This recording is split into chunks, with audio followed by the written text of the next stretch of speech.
Dalam perjalanan panjang umat manusia, ada pintu tua yang perlahan tertutup oleh debu zaman. Pintu itu bukan terbuat dari kayu atau batu, melainkan dari kesadaran.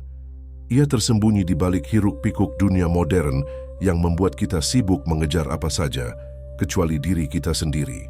Ajaran leluhur pernah mengajarkan bahwa pintu itu bukan berada di luar, tetapi di dalam jiwa. Di tempat paling sunyi, di ruang yang hanya dapat dibuka oleh mereka yang siap kembali mengingat. Namun kini, banyak dari kita berjalan tanpa ingatan. Kita lupa dari mana kita berasal, lupa bahasa batin yang dahulu begitu akrab, lupa bahwa kehidupan tidak hanya tentang bertahan, tetapi tentang memahami. Kita berlari mengikuti arah angin, padahal leluhur sudah memberi kompas yang tertanam di dada sejak pertama kali kita menarik napas di dunia. Di masa lalu, para penjaga ilmu menyebutnya kunci rahasia. Sebuah pemahaman mendalam tentang hubungan manusia dengan alam, tentang keselarasan antara pikiran, rasa, dan niat, tentang kesadaran bahwa semesta merespons isi hati yang jernih maupun keruh. Kunci ini bukan mantra, bukan jimat, bukan pula sesuatu yang bisa dibeli. Ia adalah cara hidup, sebuah panduan yang membuat manusia tak hanya kuat secara lahir, tetapi juga teduh dalam batin. Sayangnya, ketika dunia menjadi lebih bising, ajaran itu tenggelam. Orang-orang lebih memilih suara luar daripada suara dalam. Mereka mencari jawaban di mana-mana, padahal leluhur selalu berkata, "Carane bali njeromu dewe sing mimpin, jalan pulang selalu dari dalam, bukan di luar." Maka bagian pertama ini mengajakmu berhenti sejenak. Mendekatlah pada keheningan, tempat di mana leluhur dulu meraba arah dan merumuskan makna. Ingatlah kembali bahwa ajaran mereka bukan dongeng, tapi petunjuk. Bukan legenda, tapi warisan. Bukan masa lalu, tetapi sesuatu yang selalu menunggu untuk ditemukan kembali oleh mereka yang hatinya mulai rindu. Pintu itu masih ada. Tidak rusak, tidak hilang, hanya tertutup oleh waktu yang berjalan terlalu cepat. Dan mungkin sekarang adalah saatnya untuk membuka kembali kunci yang telah lama kita biarkan terlupakan. Leluhur kita percaya bahwa dunia tidak hanya tersusun dari tanah, air, api, dan udara. Ada satu unsur lain yang menyatukan semuanya.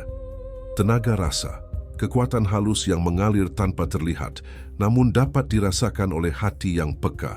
Mereka memahami sesuatu yang kini baru mulai dijelaskan oleh fisika modern, bahwa segala sesuatu adalah energi, bergetar, bergerak, dan saling memengaruhi.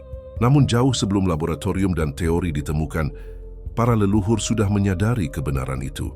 Mereka mengamati alam dengan hati, bukan sekadar mata.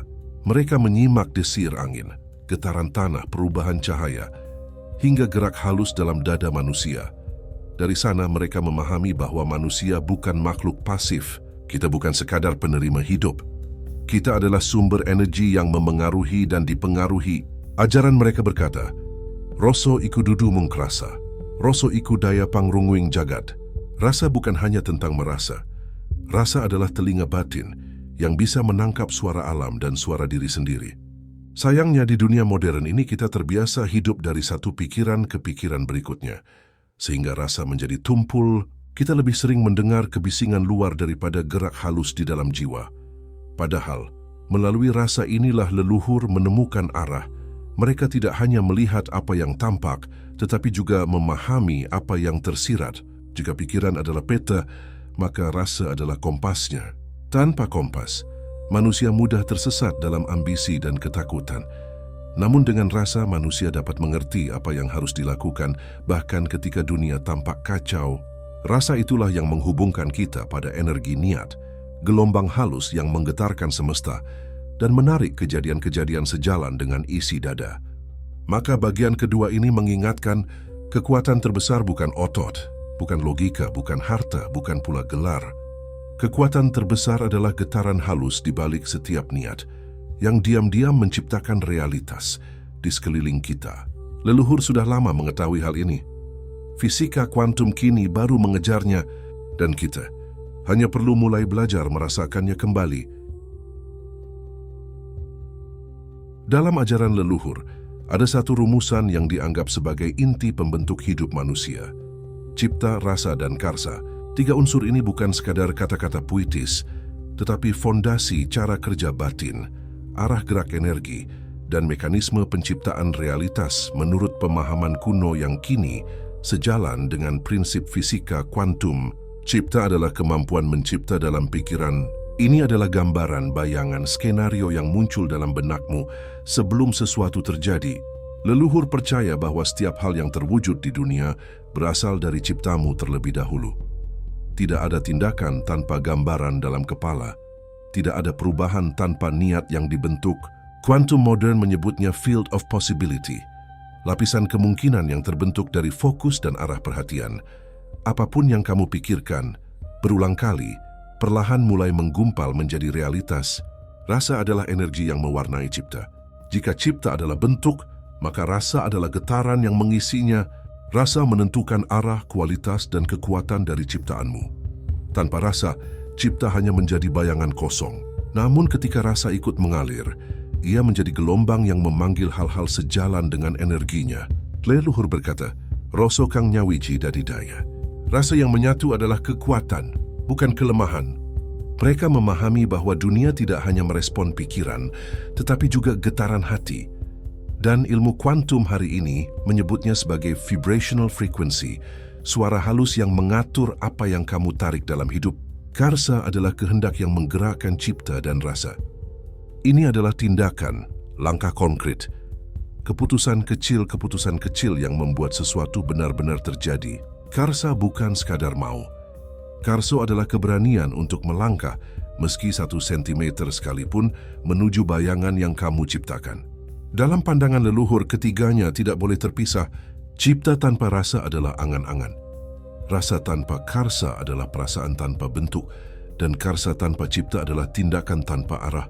Namun ketika cipta, rasa, dan karsa menyatu, manusia tidak hanya hidup, tetapi manusia menciptakan hidupnya. Mereka mengatakan bahwa pada titik itu manusia tidak lagi menjadi korban keadaan. Harus menjadi dukun bagi dirinya sendiri. Bukan dalam arti mistis, tetapi dalam arti mampu menata energi, memandu arah, dan menentukan jalannya. Ajaran kuno ini kini bersinar kembali karena ternyata selaras dengan cara kerja realitas pada level paling halus yang dijelaskan oleh kuantum. Pikiran memicu gelombang, rasa menguatkan gelombang, dan kehendak mewujudkan gelombang.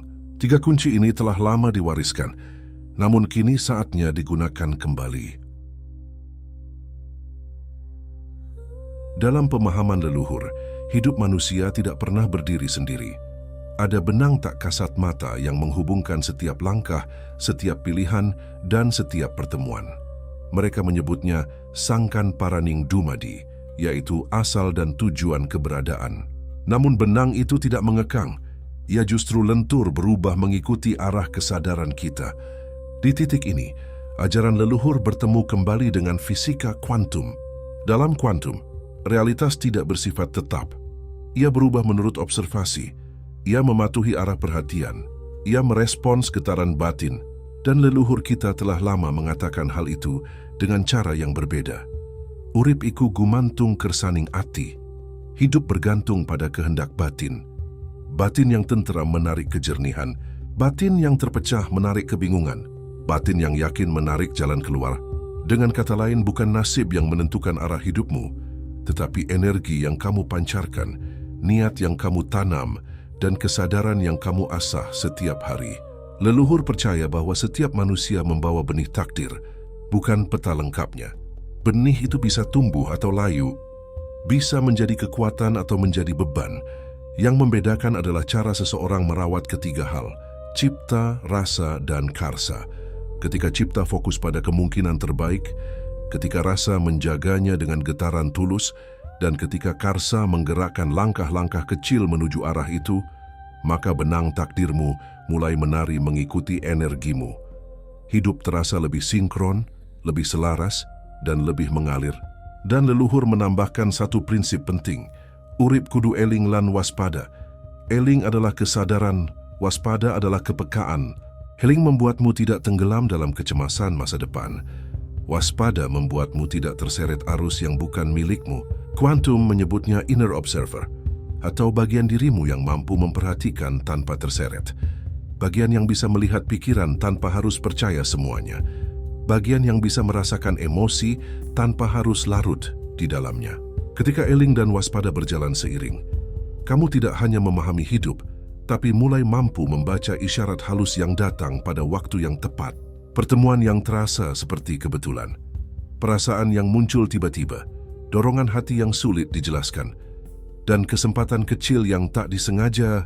Inilah yang leluhur sebut sebagai Titan, kemampuan memperhatikan pola energi hidup. Quantum menyebutnya pattern recognition. Jika kamu peka, kamu akan sadar bahwa hidup sebenarnya memberi tanda-tanda sejak lama. Terkadang masalah datang bukan untuk menyakitimu, tetapi untuk mengarahkanmu. Terkadang jalan buntu muncul agar kamu berhenti memakai pintu yang salah. Terkadang kehilangan justru membawamu pada versi dirimu yang lebih kuat. Ajaran leluhur hanya meminta manusia untuk selaras dengan diri, dengan alam, dan dengan perjalanan yang sedang dijalani. Karena pada akhirnya, keselarasanlah yang membuka pintu-pintu takdir yang selama ini tampak tertutup. Pada akhirnya, seluruh ajaran leluhur dan seluruh rumusan fisika kuantum mengarah pada satu hal yang sama. Kembalinya manusia kepada dirinya sendiri. Bukan kepada masa lalu, bukan kepada ketakutan, bukan kepada angan-angan yang semu, tetapi kepada inti terdalam yang sejak awal sudah membawa cahaya. Leluhur menyebut inti ini sebagai sukma, bagian suci dalam diri yang tidak pernah kotor, tidak pernah patah, dan tidak pernah hilang. Dalam kuantum, inti ini mirip dengan pure awareness, kesadaran murni yang mengamati semua pengalaman tanpa berubah sedikit pun. Sukma adalah dirimu yang paling sejati, kunci rahasia yang sering dilupakan. Bukanlah mantra, bukan jimat, bukan sesuatu yang rumit. Kuncinya adalah menyadari kembali siapa dirimu dan dari mana sumber kekuatanmu berasal. Kamu bukan kumpulan masalah. Kamu bukan kegagalan masa lalu. Kamu bukan suara ketakutan yang berputar di pikiranmu.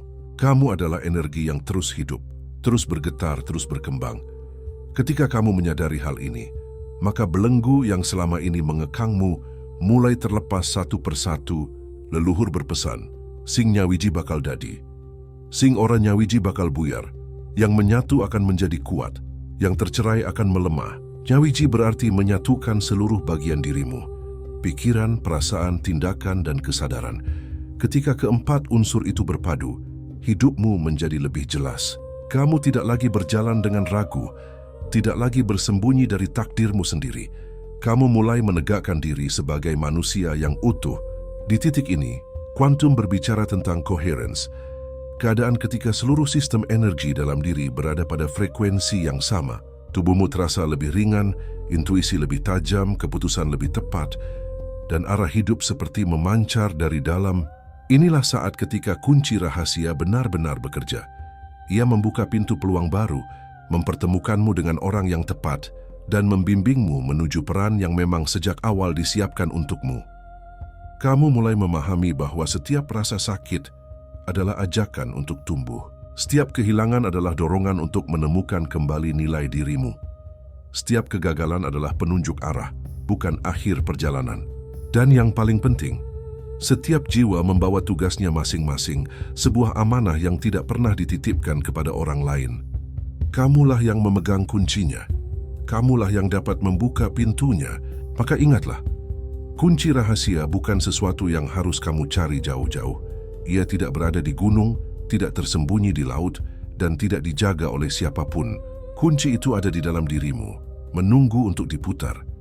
Dan ketika kamu memutarnya, dengan kesadaran, keberanian, dan kejujuran terhadap diri sendiri, maka pintu yang selama ini tertutup akan terbuka satu persatu tanpa paksaan.